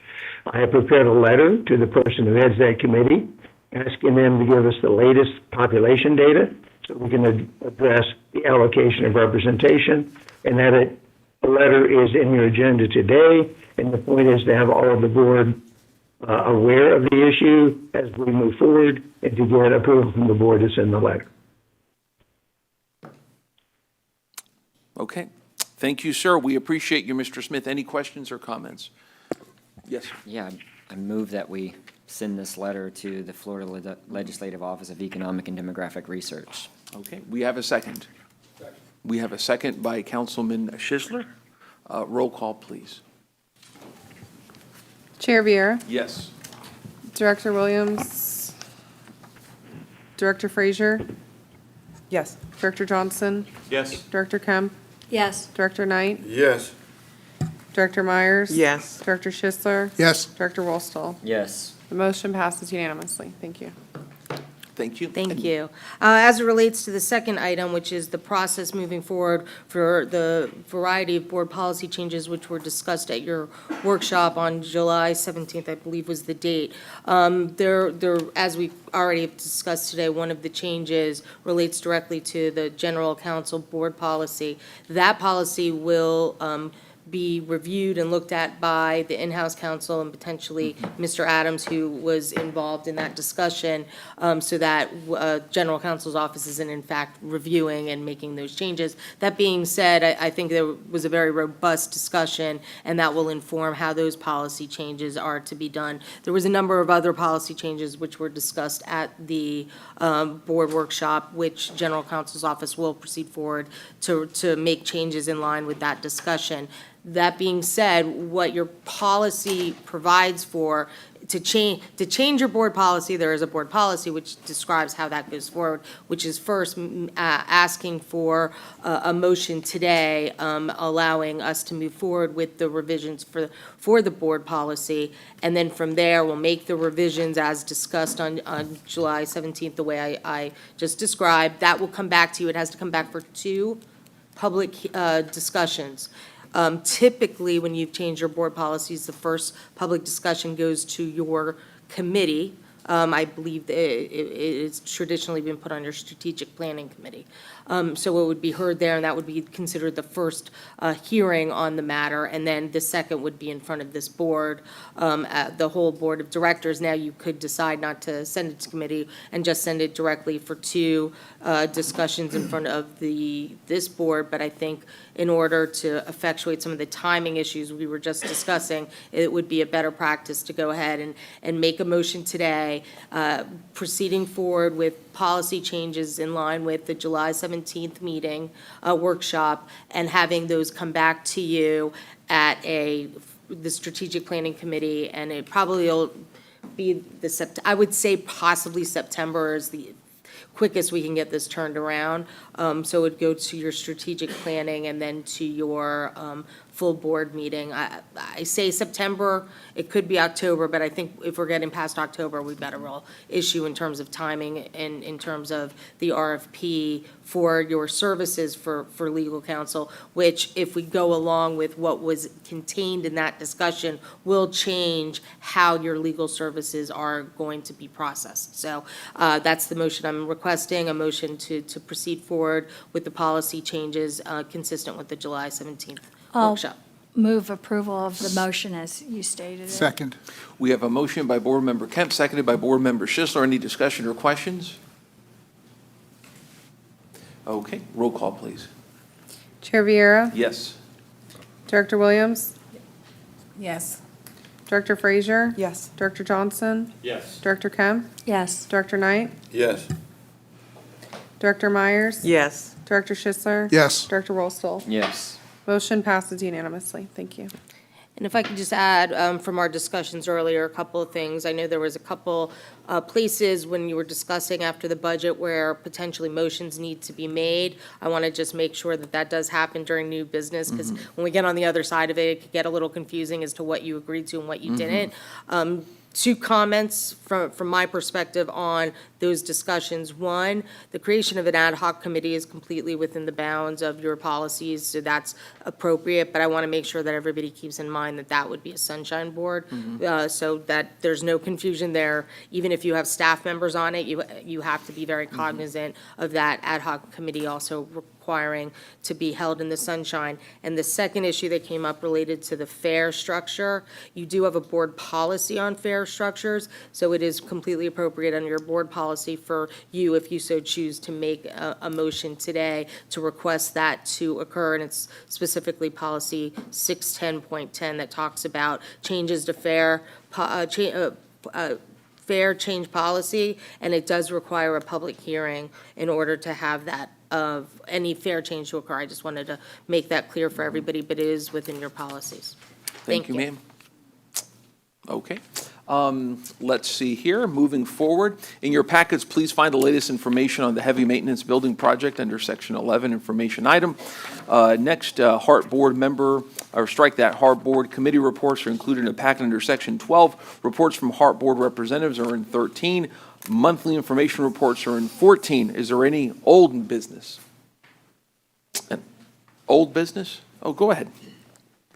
I wanted to get an update on our marketing plan with our advertising on the buses. So we did extend that contract, and staff is working on that scope to add in not only the wraps, but the naming rights also. So that's in progress. Okay, did we move forward with the new process where we were going to remove certain type of advertising? No, I don't believe so. Okay, so it is as is, and we're going to continue in that same manner as we Yes. move forward for this fiscal year? Yes. Okay, thank you. Commissioner, did you want to say something? I'll wait for okay, great, thank you. Yeah, and on the, I know we were looking at something with a personal injury attorney advertising, and I was in favor of looking at that, but with revenue issues, we're just not going to happen. So there you go. Yes, ma'am. I just get clarification, because I'm just confused, because the discussion that I believed we had overwhelmingly again and again was to move forward with a different way of advertising, with the belief and, I mean, it's the way it's done, that we could, that we could not necessarily impact revenue at all. In fact, even perhaps make more in a process that was suggested before. And we had very strong agreement here. So I'm a little confused, I guess, because I thought the last thing that this board left it at was changing it from our current process. No, I believe that, to keep the revenue where it is, we would maintain as is, but add to the scope of the naming rights and other options to increase that revenue.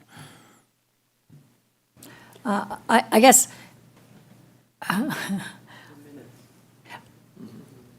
We can Okay. probably look at the minutes, I guess.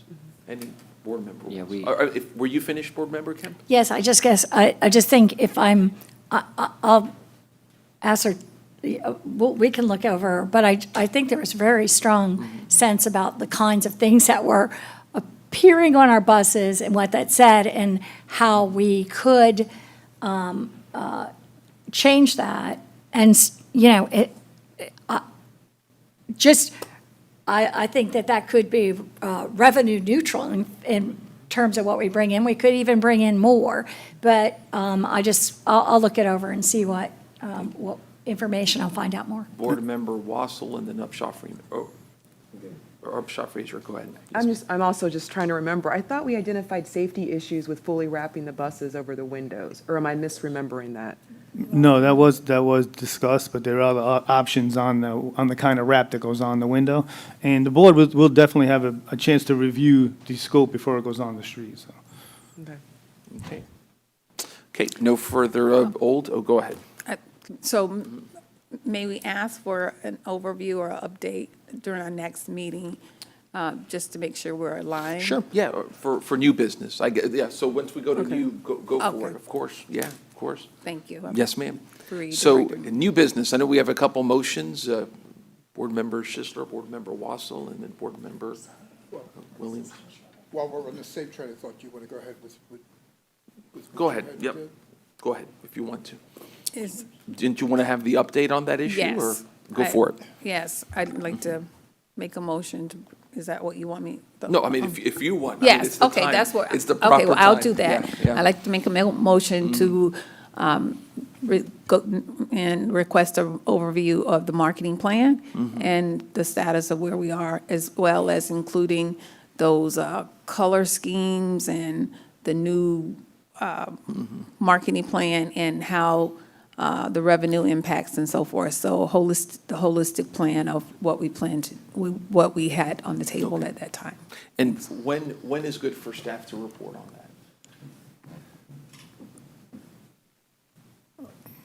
I guess I could have a report for the next board meeting. You sure? Okay, great. And so we have a motion by Second. Board Member Williams, seconded by Board Member Schisler. Roll call, please. Or any questions or comments? Okay, roll call, please. Oh, yes, ma'am, go ahead. I guess you're going to do this when you make the presentation, but I think it's really important to make the marketing in terms of advertising revenue as distinguished from the bus wrapping, the kind of logo or branding or whatever, because I think that is something that just brings whole new expense and is not a revenue source. So I think it's important to distinguish between those two. I'm far more interested in the marketing piece of it.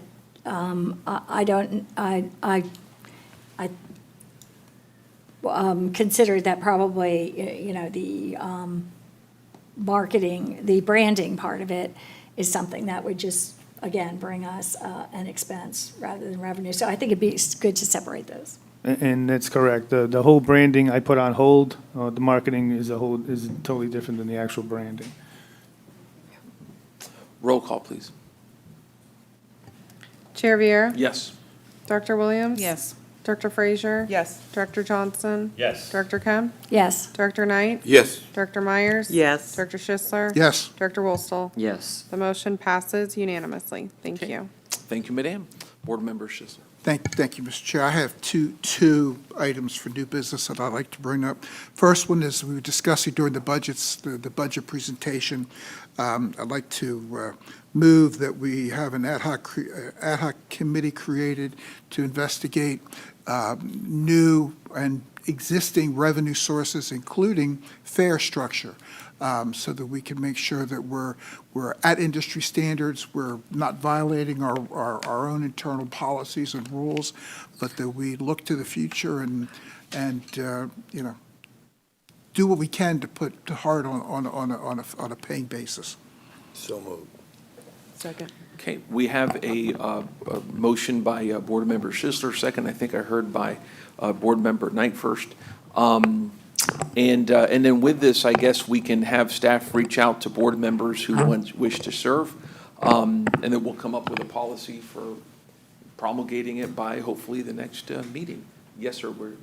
Yeah, I mean, it's the privilege of the board. It might be easier just to have one board member on it, and then they can work with whatever staff in terms of scheduling. But I would hope that you would include, in terms of revenue generation, the revenue collection mechanism, which seems to also be an impediment.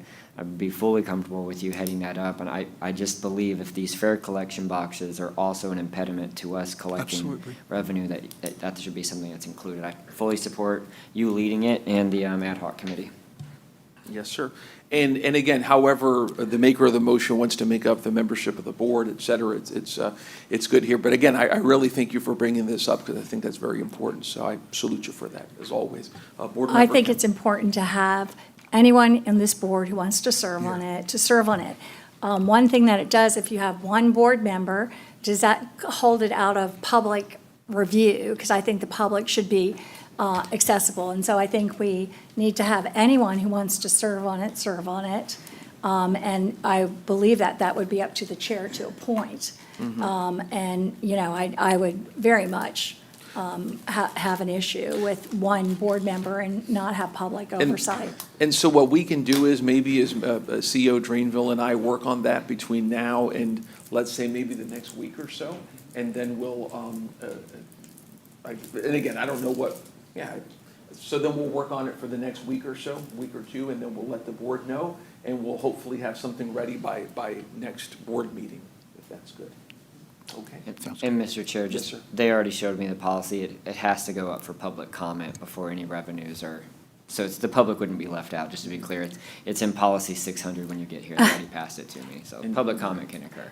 And you might have public comment, but you won't have public there watching the meeting, understanding. You won't have other members of this board who have access to that discussion. That's just wrong. That is out of the public light, and we should not And we'll- abide by that here. And we'll take that all into consideration in the next week or so, and I promise we'll do, fashion something that's inclusive, that's transparent, and address all concerns. You have my And word. that's open to the public and the recorded minutes and all, Sure, yes. absolutely, absolutely. Let me just comment on that. If this board, even if it's only one member of you, but you have delegated authority under the Sunshine Law, that Yeah. has to be open in the public. Absolutely. So Yep. just, I that will, want to by- make sure that's very clear Yep. for the record. By virtue of operation, it will. My- Okay. my- Yes, sir. My intention, just to clarify, my intention with this was not to come up with a singular board member, is that we have a lot of people with a lot of different diverse backgrounds. And this is not a one-person fix. So this is, I was hoping for, several board members to be a part of it. But it's all hands on deck. It really is. Thank you. Thank you, sir, for that. Roll call, please. Chair Viera? Yes. Director Williams? Yes. Director Frazier? Yes. Director Johnson? Yes. Director Kemp? Yes. Director Knight? Yes. Director Myers? Yes. Director Schisler? Yes. And Director Wolstel. Yes. The motion passes unanimously. Thank you. And did you have a second? Yes, I have a second part of new business. Mr. Drainville has been acting as interim chief executive CEO for several months now, and I think it's high time that we as a board start to look towards either looking for a full-time, a permanent CEO or a regular, or just offering it to him. He's done an outstanding job, transparent, answers all the questions. Not asking for a decision today, but I think it's something that we need to start moving towards and establishing a sense of security for the staff, and I'm not looking for the right word, but just let's let the dust settle, and let's make this job either permanent or start looking for the next CEO, so that everybody knows where we're all heading and everybody's rowing the same direction. My thoughts. Thank you, sir. Any amendments to that? Yeah, and I, somebody had asked me if we should be looking for a new permanent CEO, and I mean, somebody different than CEO Drainville, who's doing a great job, and I don't believe personally that we should. I mean, I don't think we're in a position to do that. That being said, the alternative is not an unreasonable one. In fact, it's a very positive one that you mentioned. So I sympathize with your statement a lot, and it's good to have that discussion started, even just in our own thoughts. So, yeah, so I don't disagree with that. Anyone, any other comments? I would just say I'm in agreement with at least starting that discussion, I think. And again, I'd like to say I think Mr. Drainville's been doing a good job, and I think we would have a difficult time, and we need some stability. So in all those ways, I am looking at moving ahead and with Mr. Drainville, but I think it would take some time and some thought about how to do that. I mean, he's been on the job now for a few months. Does Mr. Drainville, I don't want to put you on the spot, does he want to be considered for a permanent position? I'm Think about that a want to make lot. sure that we're considering, that he feels like he wants to be considered for it. No, I'm definitely committed and definitely want to be considered. I look at my staff members and I owe it to them and I owe it to the agency, and I'm definitely committed, so. Thank you. Thank you. Yes, sir. Yeah, good conversation, and I also agree with Mr. On Mr. Drainville, running the organization. And I think that along with that, we need to really look at some things that we talked about, that we get in writing, and we go start getting in that motion to make sure that what we're talking about, that we got it down, and if it's an agreement and everything, I think he would be an excellent candidate, and to continue on. So thank you for all you do, and then as we talk around and talk to different ones, and I'm seeing it already that I hear and see a lot of positive, and I would definitely love to see and think that it could be worked out in a positive way. Thank you. Thank you. Yes, sir. Oh, okay, so go ahead. Did you have another motion? No, but I didn't think I needed a motion on that. No. Question. During the public comment, the president of the union had said something that the union was in receivership. Was that, I may have missed, huh? Trustee. Is there something that we need to do to help them? I'm not sure I understand. No, what the that's situation is. strictly a union issue. That has nothing to do Okay, with them. good. Okay. So if the union needed our help, I wanted to make sure that we did all we could do to help them. Okay, good. And Ms. Jones and I have a great relationship, so. No, I realize that. Okay. Okay, any other motions? Okay, this meeting is adjourned. Thank everyone for all your thoughts. Thank you. I know, man.